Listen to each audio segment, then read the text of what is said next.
It's amazing and it's unprecedented.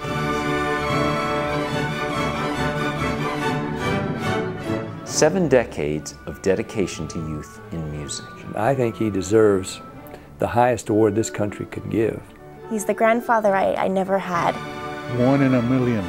He's the kind of guy who you invite to a party because he'll tell you the best story. He's a communicator, and he does it with his wonderful musical gift. Dr. Katz is truly the music man.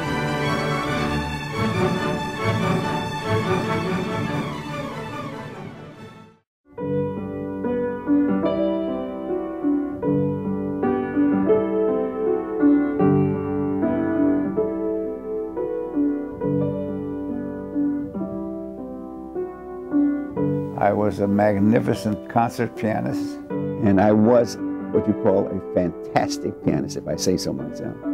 In 1935, I thought I'd be the great American composer, and I thought I would write serious music, and I found that there was no market. This was the beginning of the Great Depression. There was no hope for young people. I founded the orchestra on January 22nd, 1937. There was nothing to do because there was no money around. So along comes this opportunity to do something and learn something from this man, you know. That meant a lot to the kids that were musically inclined. Since 1937, the orchestra has grown tremendously. It started out as the Little Symphony, then became the California All-Youth Symphony, and then, about 1960, the Junior Philharmonic Orchestra.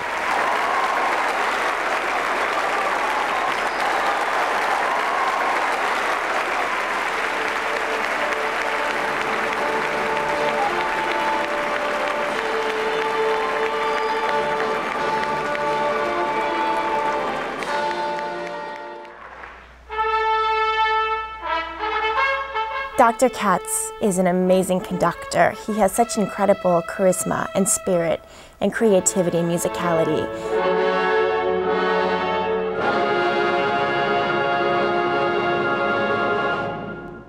He gets out of the orchestra what he's feeling in his heart. It's a wonderful, magical spell he casts over his people. He gets the orchestra to do it. He exerts like a power of the orchestra that they want to follow him, that they want to play it perfectly. I created the motto, is give youth a chance to be heard.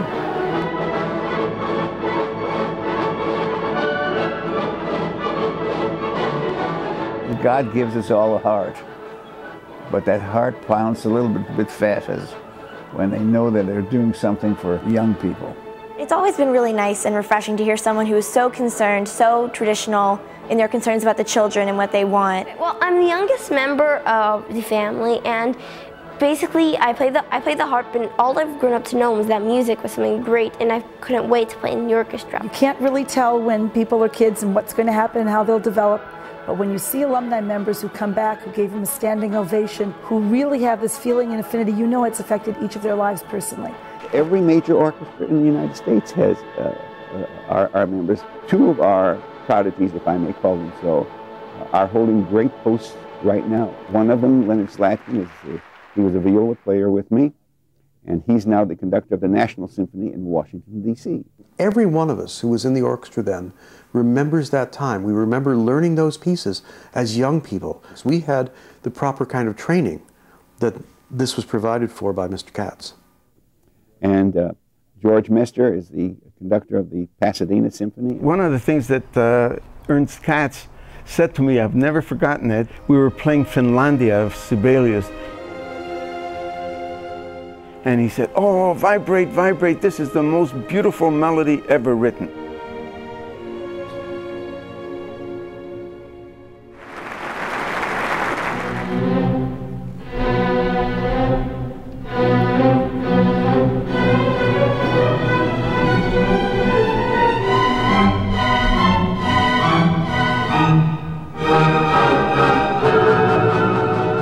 Oh, there's been so many celebrities that have given of their time and effort in behalf of the orchestra. And as a 12-year-old, I remember going to the Pick Fair, Mary Pickford's home in Beverly Hills. I talked her into letting us use the grounds of Pickfair for concerts. I got more music out of Pickfair than they ever thought it would be possible to get. For me, one of the most exciting events of being in this orchestra was recording a CD album with Pat Boone. Mama don't allow no timpani playing round here. Look out! Mama don't allow no timpani playing round here. Over the years, I realized that there were no recordings. Mama don't allow no timpani playing round here. So I said, let's do an album. And so we did produce the first ever album of the Junior Philharmonic, and I'm very, very proud of what we did. It's a joy to know people who create. Richard and Robert Sherman.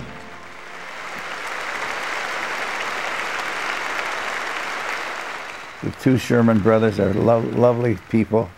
The Shermans certainly created Mary Poppins and other things that are so beautiful. At a concert with Dr. Katz's wonderful orchestra, just me playing and Bob and I singing. It's a world of laughter, a world of tears. It's a world of hopes and a world of fears. Dick and I walked towards the piano. We started playing It's a Small World.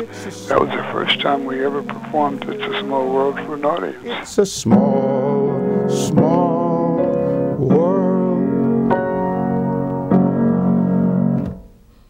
There's some very special traditions with the Junior Philharmonic Orchestra, and one goes back to the 1940s, and that was the presentation of a 6-foot-tall candle to the orchestra by the citizens of Olvera Street.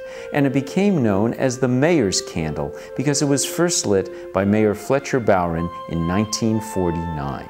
And since then has been lit by many of the mayors at our anniversary concerts. Here we go, Mr. Mayor, one more time in the camera. Great, and Gary, you want to come in for a picture? There we go.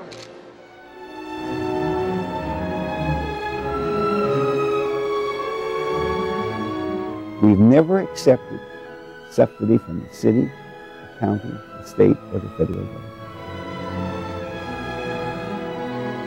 I believe that if you want something bad enough, good enough, you have to sacrifice.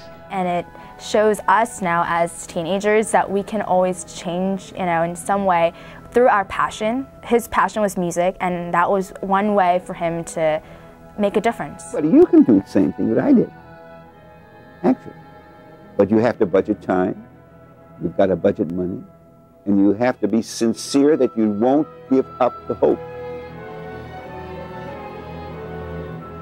A few years ago, I had a wonderful experience, and that was accompanying my uncle to the White House, where he was honored by the President of the United States and received the Point of Light Award for volunteerism.